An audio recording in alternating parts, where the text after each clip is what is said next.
Nah, saat itu Bung Karno pada tanggal 1 Juni tahun 1945 mengusulkan, saudara, supaya kalau Indonesia nanti merdeka punya dasar negara namanya Pancasila.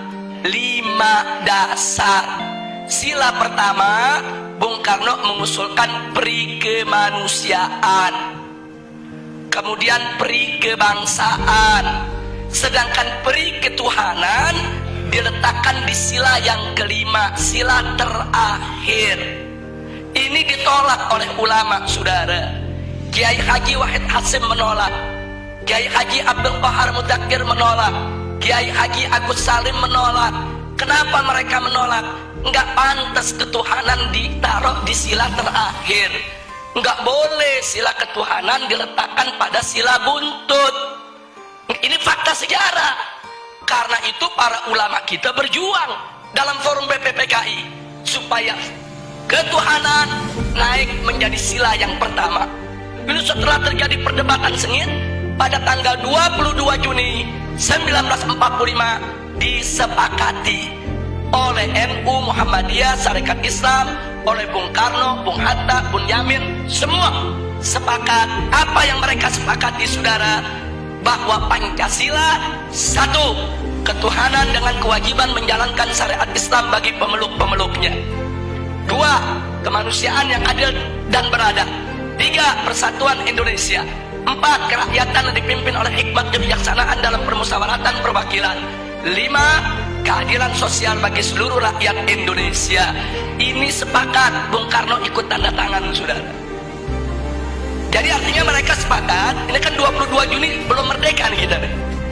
22 Juni 1945 ini sebelum merdeka.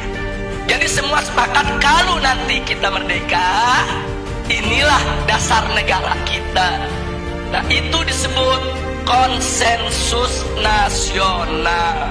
Singkat cerita, akhirnya diproklamirkanlah kemerdekaan kita pada tanggal 17 Agustus 1945.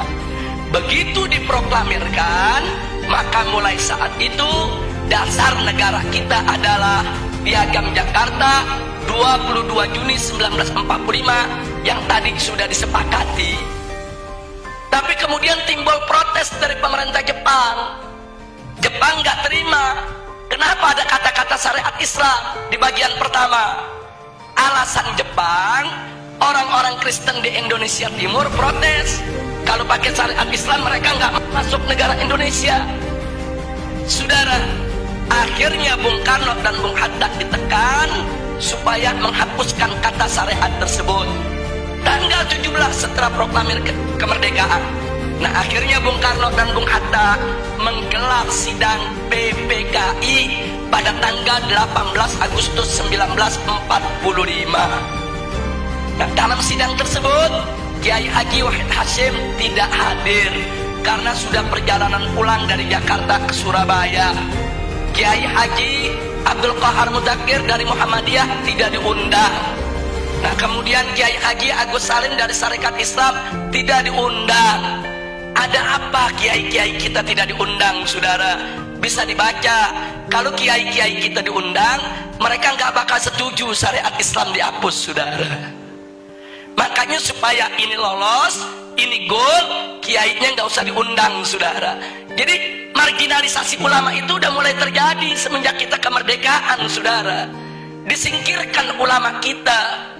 Akhirnya begitu digelar sidang, yang hanya 2 jam sidangnya. Sidangnya cuma 2 jam terburu-buru. Kemudian sila pertama Pancasila diganti. Diganti dengan apa? Ketuhanan. Itu aja, saudara.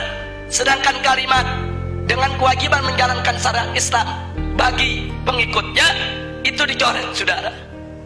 Nah, akhirnya ada beberapa tokoh Islam yang hadir seperti Ki Bagus, saudara, dari Muhammadiyah menolak karena beliau tahu ini ulama NU, ulama Muhammadiyah, ulama Sarekat Islam gak bakal terima ini diganti.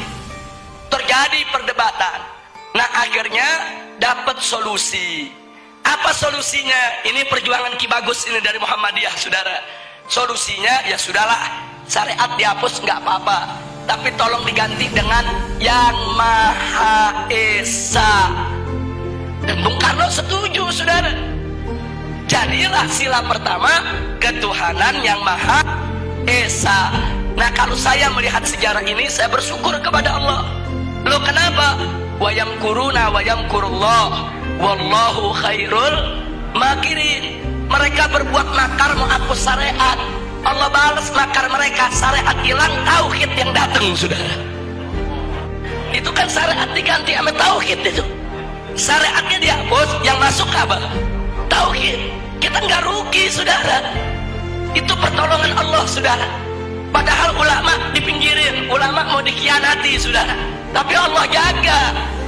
Nah, oleh karenanya sampai hari ini ulama-ulama NU, ulama-ulama Muhammadiyah nggak pernah punya masalah dengan Pancasila, saudara.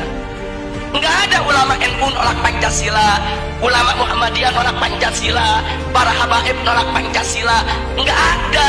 Loh, kenapa para habaib, ulama, kiai dan ajangan tidak menolak Pancasila? Karena mereka tahu Pancasila adalah ijtihad ulama, karya ulama. Nah, itu yang ingin saya garis bawahi, saudara. Jadi jangan sekali-kali menuduh ulama ini anti Pancasila. Mereka yang buat kok, mereka yang rumuskan kok, saudara.